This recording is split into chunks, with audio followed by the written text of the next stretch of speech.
अपने भाई बहनों में सबसे छोटी सुभाषिनी का विवाह बाबूजी ने अपनी हैसियत के हिसाब से बहुत बड़े जमींदार खानदान में तय किया था। करते भी क्यों ना, एक तो सबसे छोटी और उस जमाने की पढ़ी लिखी लड़की, जब बालिका शिक्षा जैसा कुछ भी न था। जमींदार साहब भी भावी वधू के शिक्षित होने को लेकर बड़े उत्साहित थे। लड़का भी बहुत पढ़ा लिखा था, उस समय में लाहौर विश्वविद्यालय से पढ़कर आया था। ICS की परीक्षा में भी बैठा था। सबको उसके परीक्षा पास कर लेने की बड़ी उम्मीद थी। ना भी पास करता तो कलकत्ते में भी उसकी नौकरी लग चुकी थी। घर जमीन खेती बाड़ी तो थी ही। लड़के के घर में इसके अलावा किसी लड़की के घर वालों को और क्या चाहिए। लड़के के 5 भाई थे, 3 का विवाह हो चुका था, चौथा अविवाहित था। सबसे छोटे भाई से सुभाषिनी के विवाह की बात चल रही थी। अब बात सुभाषिनी की। सुभाषिनी के गांव में कोई विद्यालय नहीं था, इसलिए वह 14 किलोमीटर का लंबा सफर घोड़े पर तय करके विद्यालय जाती थी। बाबूजी प्रगतिवादी थे, स्त्री शिक्षा के महत्व को समझते थे। उन्होंने बेटे के समान ही बेटियों को भी पढ़ाया था। सुभाषिनी ने उस जमाने में पास के शहर से BTC किया और उसी विद्यालय में शिक्षिका नियुक्त हुई जहाँ से उसने पढ़ाई की थी। अब तो गांव में किसी की भी चिट्ठी आती थी, तब सब सुभी दीदी के पास दौड़े चले आते थे चिट्ठी पढ़वाने। शिक्षा के अलावा सभी गृह कार्यों में भी दक्ष थे। हाथों में इतना स्वाद कि साधारण सी खिचड़ी भी खाने वाले को अमृत लगती थी। सिलाई कढ़ाई बुनाई हर काम में निपुण। खेती का भी बहुत अच्छा ज्ञान था सुभी को। कुल जमा कहूँ तो आज के मॉडर्न युग की भाषा में मैरिज मटेरियल थी सुभी। खैर धीरे धीरे तिलक का दिन भी आ गया। तिलकहरू तिलक लेकर दूल्हे के गांव पहुंच गए थे। गोरा चिट्ठा खूबसूरत सा दूल्हा देखकर सब लोग खुश हो गए। तिलक भी चढ़ गया। लड़के के घर वालों ने इतनी अच्छी आवभगत की थी कि रिश्तेदारों के सामने बाबूजी का सीना गर्व से चौड़ा हो गया। सबको सुबह की किस्मत से जलन हो रही थी। विवाह की तैयारियां जोर शोर से होने लगी थी। माँ ने सतलड़ा हार, बगमुघा कंगन और कई जेवर निकाल कर गाँव के सुनार से साफ करवा लिए थे। जो लेन देन के लिए जेवर खरीदने थे वो भी पास के शहर से बाबूजी और माँ ले आए थे। आखिरकार वो दिन भी आ गया जिसका सबको बेसब्री से इंतजार था। बारात आ गई थी। जनवासे में खाने पीने का बहुत अच्छा इंतजाम था। सब लोग छक कर व्यंजनों का लुत्फ ले रहे थे। सुबह के बड़े भाई सब लोगों की आवभगत में लगे हुए थे। दुल्हन के नहाने के लिए, दूल्हे के अंगूठे छुआ हुआ पानी लेने के लिए नाई भी आ गया। दुल्हन के बड़े भाई और नाई को लेकर दूल्हे के पास पहुँचे। दामाद बाबू, नहछू नहवावन के लिए आपके अंगूठे का जल लेना है, जरा नागरे उतारने थे, सुबह के भैया बोले। दूल्हे ने पैर आगे कर दिए। नाई पैर में से नागरे उतारने के लिए झुका। सर पर पहने मोर के अंदर से दूल्हे का चेहरा दिखाई दिया। नाई हैरान रह गया। वह उस समय तो कुछ नहीं बोला, पर उसके चेहरे का रंग उड़ गया। खैर जल तो मिल ही गया था। नाई लेकर जल से वहाँ के लिए निकल पड़ा। थोड़ी देर बाद जब भैया बाहर निकले तो नाई ने उन्हें किनारे बुलाया, कुछ कान में कहा। भैया दौड़े दौड़े बाबूजी के पास गए। बाबूजी बंगले में बड़े दामाद जी और बाकी गणमान्य लोगों के सत्कार में लगे थे। सुधाकर के चचेरे भाई दिवाकर न्योता लिखने में व्यस्त थे, क्योंकि जिस रिश्तेदार से जैसा न्योता आता है वैसे ही उसे वापस भी करना होता है। नवंबर के महीने में भैया के माथे पर पसीना देखकर बाबूजी बोले, क्या बात है सुधाकर, सब ठीक तो है ना? बाबूजी तनिक किनारे चलिए। सुधाकर भैया घबराए हुए थे। भैया ने बाबूजी के कान में कुछ कहा। बाबूजी धम्म से जमीन पर बैठ गए। क्या हुआ क्या हुआ? चारों तरफ कानाफूसी होने लगी। बात बाहर की बैठक से घर के अंदर की औरतों तक जा पहुंची। अरे कुछ नहीं, लाडली बेटी की शादी है, कहीं कुछ कमी न रह जाए इसी बार से घबरा रहे हैं। बेटी के पिता की मन की गति कहाँ कोई समझ पाता है। अरे कोई मेहरारू थोड़ी ना है कि रोकर मन हल्का कर लेंगे। दिवाकर के पिताजी ने बात संभाल ली। सब अपने अपने में व्यस्त हो गए। बाबूजी, सुधाकर, दिवाकर के पिताजी और नाई को साथ लेकर जनवासे की तरफ चल दिए। समधी जी, जरा कुछ बात करनी थी, बाबूजी ने कहा। क्या बात है समधी जी, बड़ा परेशान लग रहे हैं, सब खैरियत तो है ना? जमींदार साहब गंभीर स्वर में बोले। जी वो दरअसल जरा एक बार दामाद बाबू को देखना था। ये बोल रहा था कि मोर पहनकर दामाद बाबू के बड़े भाई बैठे हैं। बोलते बोलते बाबूजी हकला गए। आपका दिमाग खराब हो गया है, जिससे शादी तय हुई है वही बैठा है। पंडित जी, आप और हम खानदानी लोग हैं, किसी तीसरे के कहने में कुछ आकर ऐसा मत कर दीजिए कि बारात घर से वापस चली जाए और आप कहीं मुंह दिखाने लायक न रहे। जमींदार साहब के स्वर में धमकी साफ झलक रही थी। चाचा जी, अगर मन में शंका आ गई हो तो दूर कर ही दीजिए, इसमें कोई बड़ी बात नहीं है, सुधाकर ने नम्र स्वर में कहा। बात बढ़ने लगी थी। जनवासे में लोग सुनने लगे थे कि क्या हो रहा है। जमींदार साहब ने स्थिति को संभालने के लिए बोला, चलिए आपको दिखा देता हूँ। बाबूजी, मैं सुधाकर सहित दूल्हे के पास पहुँच गए। जमींदार साहब ने अपने हाथ से मोर उतार दिया। बाबूजी हतप्रभ रह गए।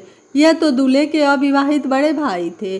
दूल्हा तो बारात में था ही नहीं। बाबूजी के कुछ कहने से पहले ही जमींदार साहब ने सपाट स्वर में कहा, देखिए मेरा यह बेटा थोड़ा सा सीधा है, इसकी पहलवानी में ज़्यादा मन लगता है। आपकी बेटी पढ़ी लिखी है, बड़ी तारीफ सुनी है, इसको संभाल लेगी। हाँ, बस एक ऐब है कमलकांत में कि इसके कान से थोड़ा कम सुनाई देता है, पर घी का लड्डू थोड़ा थेड़ा ही सही, क्यों पंडित जी? बाबूजी जमींदार साहब का सारा खेल समझकर भी कुछ ना बोल पाए। जमींदार साहब ने पंडित जी के कंधे पर हाथ रखकर थपथपाया। चले पंडित जी, सारे बाराती नाश्ता पानी करके तैयार हो चुके हैं। द्वार पूजा के लिए देर हो रही है। बारात जनवासे से निकलकर नाचते गाते द्वार पूजा के लिए दरवाजे पर आ गई। इधर घर के अंदर हलचल मची हुई थी। ढोलक की थाप पर मंगल गीत गाए जा रहे थे।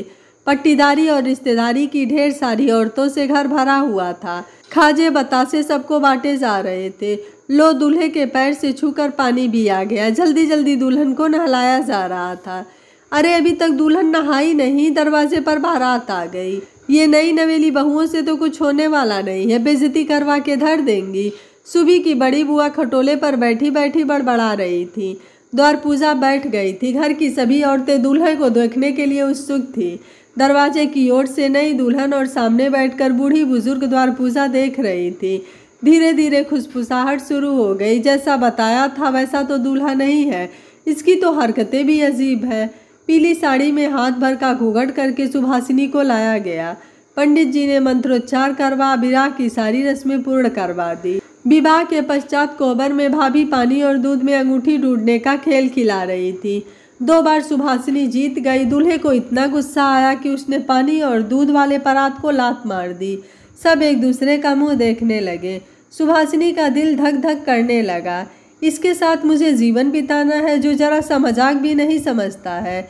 यह बात भी उसकी समझ से परे थी कि जिस लड़के की तारीफ में बाबूजी और भैया कसीदे पढ़ रहे थे वो ऐसा क्यों कर रहा है।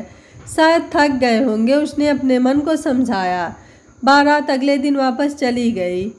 3 महीने बाद का गौना रखा गया था। सारे मेहमान वापस जा चुके थे, बस बड़ी बहन, दामाद और परिवार के लोग थे। सबके जाने के बाद एक दिन बाबूजी ने सबको बैठक में बुलाया। सबके आने के बाद बाबूजी ने जमींदार साहब के धोखे के बारे में बताया। माँ और सुभासिनी के तो पैरों तले ज़मीन खिसक गई। माँ रोते रोते बोली, आप कैसे मान गए जी? तो क्या करता, घर के बाहर बारात आ चुकी थी, लौटा देता। कहाँ जाते हम लोग, सुबह का क्या होता। इतना आधुनिक हमारा समाज नहीं है कि जिस लड़के की बारात दरवाजे से लौट जाए उससे कोई शादी कर ले। किस्मत से कोई नहीं लड़ सकता है। बाबूजी बोले, बाबूजी आप दुखी मत होइए, आपने तो सुबह का अच्छा ही सोचा था।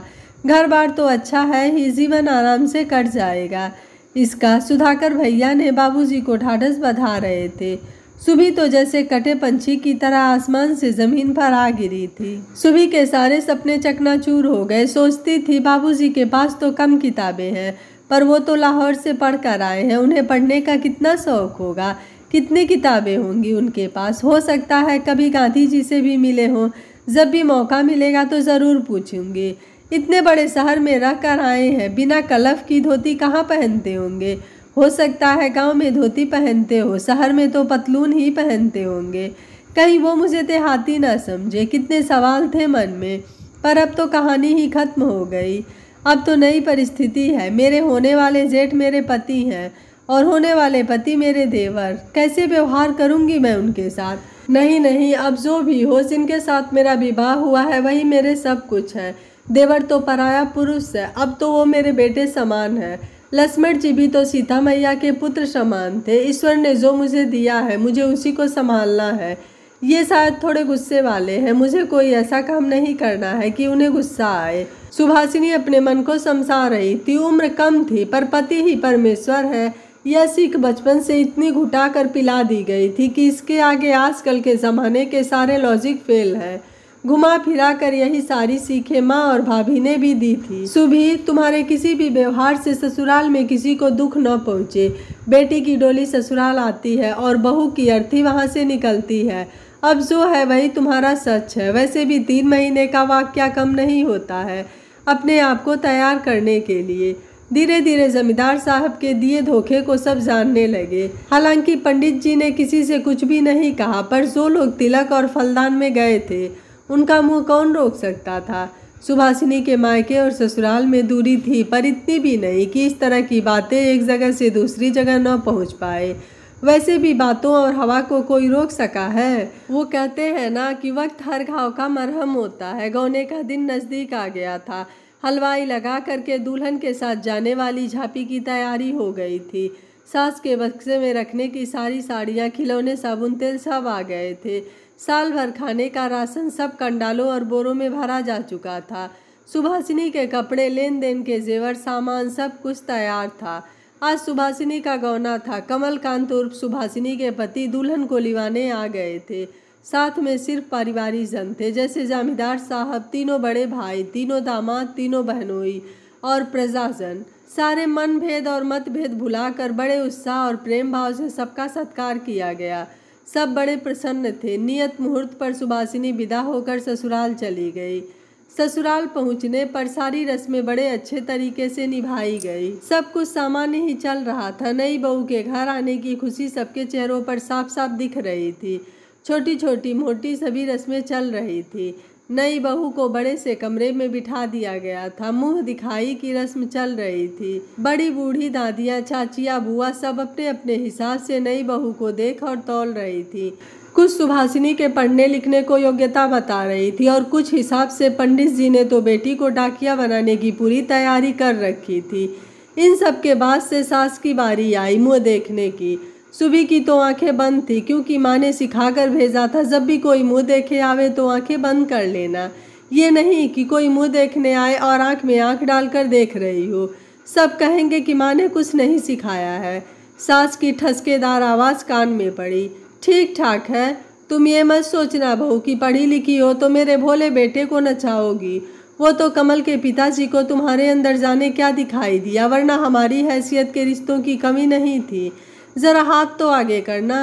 सुबह ने हाथ आगे कर दिया। सास ने कंगन पहना दिए। हम लोग बहुओं में भेदभाव नहीं करते हैं, जो एक को दिया है वही सबको देंगे। आओ तुम लोग भी अपनी देवरानी का मुंह देख लो। सास ने बात पूरी की। सारी जेठानियों ने भी मुंह दिखाई की रस्म पूरी कर दी। सबका परिचय भी करा दिया गया। कौन सी जेठानी का स्वभाव कैसा है, पर अभी तक सुबह की समझ में नहीं आया था। तभी तीसरे नंबर वाली जेठानी की आवाज़ आई। अरे देवर जी, कहाँ भागे भागे फिर रहे हो? शादी में तो आप गए नहीं थे, कम से कम अब तो अपनी भाभी को देख लीजिए। ठीक है भाभी, देखना क्या है, घर में रहना है तो मुलाकात हो ही जाएगी। अभी मैं जा रहा हूँ, बहुत काम है। इतना बोलकर देवर जी निकल गए। कनखियों से जेठानियों का एक दूसरे का देखकर हंसना जब घूंघट में बैठी सुबह को दिख गया तो सास का भी देख लेना भी स्वाभाविक ही था। सास ने बड़ी जोर से सबके सामने बहुओं को डांटा। बाल बच्चेदार वाली हो गई हो तुम लोग, लेकिन तमीज़ अभी तक नहीं आई है। सारा दिन खीखी खीखी। सारी बड़ी बूढ़ी बैठी है, उनके सामने खीसे निपोर रही हो। जिसके साथ ब्याही हो उसके साथ हंसी मजाक करो। देवर को देख कर लार मत टपकाओ। क्यों नहीं बहू, मैंने ठीक कहा ना। सुभासिनी समझ चुकी थी कि बाकियों को डांटना तो बहाना था, इशारा उसी की तरफ था। दिन तो इन्हीं सब में बीत गया। रात को सुभासिनी को तैयार करके उसके कमरे में पहुंचा दिया गया। धीरे धीरे सुभासिनी को भी नींद आने लगी थी। अचानक दरवाजे की खटपट से सुभासिनी की नींद खुल गई। आंखें खोलकर देखा तो कमलकांत थे। जैसा कि भाभी ने सिखाया था, सुबह ने झटपट पति के पैर छू लिए। ठीक है, इन सब नौटंकी की ज़रूरत नहीं है, कमलकांत ने पैर हटाते हुए कहा। तुम तो किसी और के सपने देख रही थी और मैं मिल गया। एक बात सुन लो, मेरे ऊपर हावी होने की कोशिश मत करना। पत्नी हो, पत्नी की तरह रहना पड़ेगा। ये जो विद्यालय में पढ़ाने जाती हो ये सब आज से बंद, समझ गई? कमलकांत के मुंह के भभके से सुबी 2 कदम पीछे हट गई। जी ठीक है, मैं हेडमास्टर साहब को संदेशा भिजवा दूंगी, सुबी बोली। जी ठीक है, मैं हेडमास्टर साहब को संदेशा भिजवा दूंगी, सुबी बोली। क्या जोर से बोल, तुम्हें पता है ना मुझे एक कान से कम सुनाई पड़ता है। आते ही फायदा उठाने लगी मेरी कमजोरी का, कमलकांत चिल्लाया। मैं हेडमास्टर साहब को संदेशा भिजवा दूंगी, सुबी इस बात जोर से बोली। हाँ सीख रही हो तुम, धीरे धीरे सीख जाओगी, कमलकांत मुस्कुराया। उसने सुबी का हाथ पकड़कर उसे बिस्तर पर बिठा दिया। अजीब से माहौल में सुबी को कुछ समझ में नहीं आ रहा था। पति की हालत देखकर वो डर के मारे थर थर काँप रही थी। पति के हाँ में हाँ मिलाने के अलावा उसे कुछ सूझ ही नहीं रहा था। ये तो सब जानते हैं कि अच्छा समय तेजी से बीत जाता है, जबकि बुरा समय धीरे धीरे। तो शायद ये सुभाषिनी का बुरा समय था जो धीरे धीरे बीत रहा था। पति का बर्ताव इस तरह का था कि सुबी की समझ में ही नहीं आता था कि उससे गलती कहाँ हुई है।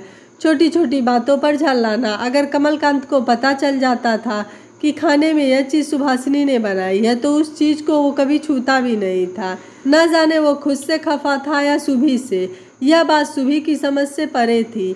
एक स्त्री का ससुराल में मान तभी होता है जब उसका पति उसका मान रखता है, पर यहाँ मान ना रखे तो ना सही, कम से कम इंसानों जैसा बर्ताव तो करे। कमलकांत हर बात पर सुबी की बेइज्जती करता था। एक बार की बात है, सब दोपहर का खाना खा रहे थे, सबकी पत्नियां पंखा झल रही थी। कमलकांत झल्लाया। तुम्हें पंखा झलना भी नहीं सिखाया गया है तुम्हारे मायके में?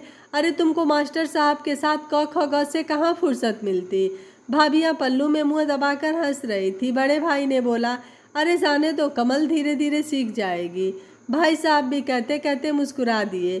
सुभाषिनी को बड़ी बेइज्जती महसूस हुई। सारे भाई काम धंधे वाले थे, जैसे सबसे बड़े भाई प्रेस चलाते थे, दूसरे नंबर के भाई कलकत्ता में नौकरी करते थे और छुट्टियों में घर आते थे, तीसरे नंबर के भाई के ऊपर खेती की पूरी जिम्मेदारी थी। जमींदार साहब चाहते थे कि बाग बगीचों का काम कमलकांत संभाले, मगर कमलकांत थे कि मानते ही नहीं थे। दिन भर पहलवानी करना, ताश खेलना ही उनका सगल था। वहाँ से छूटे 2-4 चेलों को लेकर शिकार करने चले गए। पास के जंगल में तीतर, बटेर, जंगली मुर्गे, हिरण की कोई कमी न थी। शायद जमींदार साहब को भी विवाह के बाद कमलकांत के सुधरने की उम्मीद थी। कमलकांत के कान की समस्या पैदाइशी थी, इसलिए बचपन से कोई उसे कुछ न कहता। उसका जो जी में आता वही करता था। उसकी इसी आदत ने उसको इतना जिद्दी बना दिया था कि उसे कुछ भी समझाना नामुमकिन था। शायद इसीलिए सुभाषिनी को पसंद किया था जमींदार साहब ने कमल के लिए। उनको कहीं ना कहीं लगता था कि ये लड़की उनके बेटे को संभाल लेगी, लेकिन कमल के लिए यही चीज़ नासूर बन गई थी। उसे हमेशा लगता था कि उसे एक छोड़ी हुई चीज़ मिली है। क्या वह इस लायक भी नहीं था कि उसकी पहचान बताने पर उसका विवाह हो सके? वो नाराज अपने आप से था, पर सारी कोफ्त सुबी पर ही उतारता था। सुबी को बेइज्जत करने के बाद भी उसका गुस्सा कम न होता था। उसे सुबी के बुद्धिमान होने और अपने आप से ज़्यादा प्रतिभाशाली होने से भी चिढ़ थी। एक दिन सुबी अपने कमरे में जा रही थी। बरामदे में उसे एक किताब पड़ी हुई मिली। सुबी ने किताब को उठाकर पलटा तो वह शरद चंद्र की कहानी मजली दीदी थी। किताबों की शौकीन सुबी उसे पढ़ने का लोभ संवरण ना कर पाई। सुबी ने वो किताब अपने आंचल में दबाई और अपने कमरे में ले आई। उसे पता था कि कमलकांत तो आधी रात से पहले आने वाले हैं नहीं, तब तक वो किताब पढ़कर वहीं बरामदे में रख आएगी। सुबी किताब पढ़ते पढ़ते इतना खो गई कि उसे समय का ध्यान ही नहीं रहा। दूसरी सुबी की बदकिस्मती कि उस दिन कमलकांत भी जल्दी आ गए। सुबी को पढ़ता देखकर कमल बाबू आग बबूला हो गए। अपने पहले पति से लेकर आई है ना, मेरे बाहर जाते ही तू उससे मिलने जाती है। मुझे शक तो पहले से ही था, पर सबूत नहीं मिल रहा था। आज वो भी मिल गया। कमल बाबू ने सुभाषिनी को बालों से पकड़कर बिस्तर से गिरा दिया। बोल, अब चुप क्यों है? बोलती बंद हो गई। कमल बाबू चीख रहे थे। कमल बाबू का चीखना सुनकर घर में मौजूद सब लोग दौड़ते हुए उनके कमरे में पहुंचे। सुभाषिनी का दिल इतना जोर जोर से धड़क रहा था कि वो बोल भी नहीं पा रही थी। बोल बोल, उल्टा बोलती क्यों नहीं? सांप सूंघ गया है, बोल वरना मैं तुझे मार डालूंगा। कमल बाबू का चीखना जारी था। बेटा सुनो तो, क्या हुआ? क्यों चिल्ला रहे हो? शांत हो जाओ। माँ ने कमल को शांत करने का प्रयास किया। शांत हो जाऊं? तुम्हारी इस बहू और तुम्हारे इस छोटे बेटे का चक्कर चल रहा है। देखो ये किताब, मेरे जाने के बाद दोनों मिलते हैं और आज ये किताब मुझे कमरे में ये पढ़ती मिली। इसको उम्मीद नहीं थी कि आज मेरा आना जल्दी हो जाएगा। इसकी चोरी पकड़ी गई। पूछो अपने इस बेटे से कि ये किताब किसकी है। कमलकांत बोले। माँ ने छोटे बेटे की तरफ देखा। माँ, ये मेरी किताब है, पर यह भाभी के पास कैसे आई मुझे नहीं पता। मेरा भाभी से कोई प्रेम संबंध नहीं है। मैंने तो आज तक कभी उनसे बात भी नहीं की है, छोटे बेटे ने बोला। सामने भाभी और पीठ पीछे प्रेमिका। कमल ने आंखें दिखाते हुए बोला। बस भैया, बहुत हो गया। आप बचपन से कमज़ोर थे, आपको बुरा न लगे इसलिए आप जो भी करते थे हम सब आपको मानते चले गए, पर आज तो आपने हद कर दी। आप सबके बराबर रहें, इसीलिए पिताजी ने मेरे नाम पर आपकी शादी तय की। इतनी प्रतिभाशाली लड़की को घर लेकर आए, लेकिन आपको किसी की कद्र नहीं है। छोटा भाई बिल्कुल बिफर पड़ा। चैन पड़ गया भाइयों में लड़ाई लगवा के। जिस दिन से ये लड़की ब्याह कर आई है घर में कलह पड़ गई है। सास ने भी सुभाषिनी को सुनाया। माँ जी, इससे भी तो पूछिए। बड़ी जेठानी बीच में बोल पड़ी। अब बोलोगी या मुंह में दही जम गई है। सास ने कहा। जी, वो मैं जा रही थी, बरामदे में किताब गिरी हुई थी तो मैंने उठा ली। मुझे पढ़ने का शौक है इसलिए अपने कमरे में उठा लाई। सोचा था पढ़कर वहीं रख दूंगी जहाँ से ये मुझे मिली थी। मुझे सचमुच नहीं पता था कि ये किताब किसकी है। सुभाषिनी ने रोते रोते उत्तर दिया। माँ, देखा इस नौटंकीबाज औरत को। कमल ने इतना बोलकर सुभी को जोर से धक्का दिया। सुभी का सर दीवार से टकराया। सर से खून का फव्वारा फूट पड़ा। फिर क्या हुआ उसे कुछ पता नहीं। जब आँख खुली तो देखा कि घर की नौकरानी बगल में बैठी थी। वैद्य जी शायद कुछ जड़ी बूटी दे कर गए थे। सर में पट्टी बंधी थी। सर में बहुत ज़्यादा दर्द हो रहा था। बहू जी, आप लेटी रहिए, आपको आराम करने को वैद्य जी बोल कर गए हैं। एक बात और बताओ बहू जी, नौकरानी धीरे से बोली। बताओ, सुबी ने कहा। आप पेट से हैं, वैद्य जी ने बताया। मालकिन ने आपके पिताजी को भी बुलवाया है, आते ही होंगे, नौकरानी ने बताया। सुबी की आंखें बंद हो गईं। कुछ देर बाद शायद कुछ शोर शराबे से सुबी की आंखें खुली। कमलकांत जोर जोर से चिल्ला रहे थे। ले जाइए अपनी इस कुलच्छिनी बेटी को, मुझे इसकी ज़रूरत नहीं है। इसके पेट में पल रहा पाप भी मेरा नहीं है। सारे लोग तमाशबीन बने खड़े थे। बाबूजी बार बार हाथ जोड़ रहे थे। उन्होंने अपनी पगड़ी निकालकर कमलकांत के चरणों में रख दी। कमलकांत ने एक लात मारी। पगड़ी उछलकर दूर जा गिरी। सुभी को इस समय शारीरिक पीड़ा से ज़्यादा मानसिक पीड़ा हो रही थी। उसने अपनी पूरी ताकत लगा दी उठने में। मसहरी का सहारा लेकर खड़ी सुभी कांपती आवाज़ में बोली। बस बाबूजी, बहुत हो गया। कहना और मनाना, हम दोनों को उस गलती की सज़ा मिल रही है जो हमने की ही नहीं। वो कमलकांत को देखकर बोली। आप बताइए, आपके भाई से मेरा विवाह तय हुआ तो इसमें मेरा क्या दोष था। विवाह करने आप आए, इस बात में मैं भी कहीं से शामिल नहीं थी। मैं आपकी पत्नी हूँ, आप ही मेरे सब कुछ हैं। यहाँ आने के बाद पत्नी के जो भी फर्ज होते हैं मैंने सब निभाए। आपने मेरे लिए क्या किया? कभी मुझसे सीधे मुंह से बात तक नहीं की। मेरा बनाया भोजन तक आप उठाकर फेंक देते थे। आप अच्छी तरह से जानते हैं कि ये बच्चा आपका है, फिर भी आप ऐसी बात बोल रहे हैं।